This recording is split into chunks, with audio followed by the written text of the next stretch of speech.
ሰለሞን ቫንዴ የተባለው ትጓስ አጥማጅ ከሚስቱና ከሶስት ልጆቹ ጋር በትንሽ መንደሩ በሰላም ይኖር ነበር። ሰለሞን ለልጁ ለዲያ ትልቅ ተስፋ ነበረው።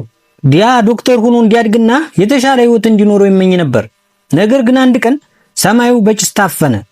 ታጣቂዎቹ መንደሩን በድንገት ወረሩት። በጭካኔ ሰዎችን ይገድሉ፣ የሰዎችን እጅ በቢላ ይቆርጡ ነበር። ሰለሞን ቤተሰቡን ለማዳን ሲሮጥ በታጣቂዎቹ ተያዘ። ሚስቱና ልጆቹ አምልጠው ወደ ስደተኛ ካምፕ ሲሄዱ ሰለሞን ግን በባርነት ተወሰደ።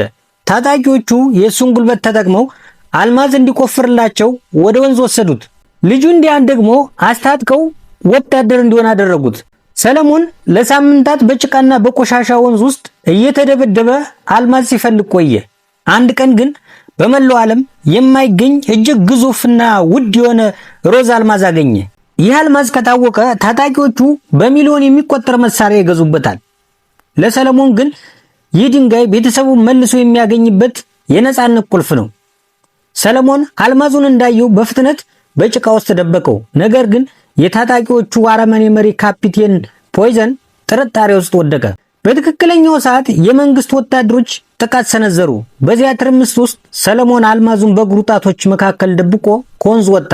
አዛዡ አስቆመው፣ አፉን አስከፈተው፣ እጆቹንና ጣቶቹን ፈተሸው። ሰለሞን በዚያች ቅጽበት ከሞት ጋር ፊት ለፊት ቆሞ ነበር።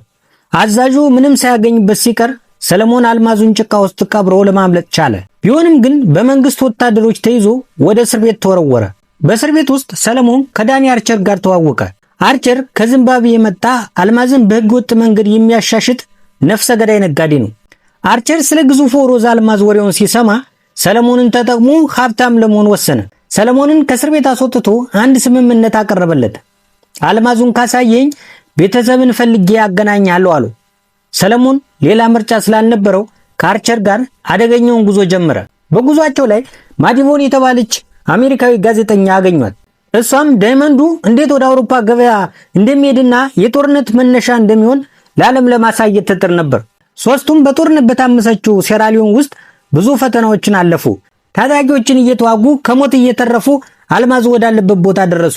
እዚያ ግን ሰለሞን ልጁን ዲያን አገኘው። ነገር ግን ልጁ ተቀይሯል። አእምሮ በታጣቂዎች ተበክሎ አባቱን እንዲገድል ትዕዛዝ ተሰጠው። ሰለሞን ግን በፍቅርና በእንባ ልጁን ወደ ቀድሞ ማንነቱ መለሰው። ካፒቴን ፖይዘንና ሰራዊቱ አልማዙን ፍለጋ ደረሱባቸው። ከፍተኛ ተኩስ ተከፈተ። ሰለሞን ልጁንና አርቸርን ይዞ ለማምለጥ ሲሞክር አርቸር ክፉኛ ቆሰለ። አርቸር መሞቱ እንደማይቀር ሲያውቅ ሰለሞንና ልጁን እንዲያመልጡ ሲል ብቻውን ቀርቶ ታጣቂዎችን መከተል ጀመረ። አርቸር ከመሞቱ በፊት በስልክ ጋዜጠኛው አማዲን ደውሎ ሰለሞንና አልማዙ ወደ ለንደን እንዲገቡ መንገድ አመቻቸ። ሰለሞን አልማዙን ይዞ ለንደን ደረሰ። አልማዙን ለትልቅ ኩባንያ ሸጠው። በምላሹም ልጁንና ቤተሰቡን እንዲያገኝ ተደረገ። ሰለሞን ግን በዚያ ብቻ አላቆመም። በዓለም አቀፍ ኮንፈረንስ ላይ ቀርቦ እንዴት እዚህ ውድ ድንጋዮች የአፍሪካውያን ሕይወት እያጠፉ እንደሆነና ለጦርነት መነሻ እንደሚሆኑ ለዓለም መሰከረ። ብሌድ ዳይመንድ የአንዱ ጌጥ የሌላው ሞት መሆኑን የሚያሳይ መራራ እውነት ነው። ሰለሞን በታሪኩ መጨረሻ ቤተሰቡን አገኘ። ዳኒ አርቸር ግን በአልማዝ ፍለጋ ሕይወቱን አጣ። ተመልካቾቻችን ይህንን ታሪክ ከወደዳችሁት ሼርና ላይክ አድርጉልን። ሰብስክራይብ ማድረግ እንዳትረሱ። ሰላም።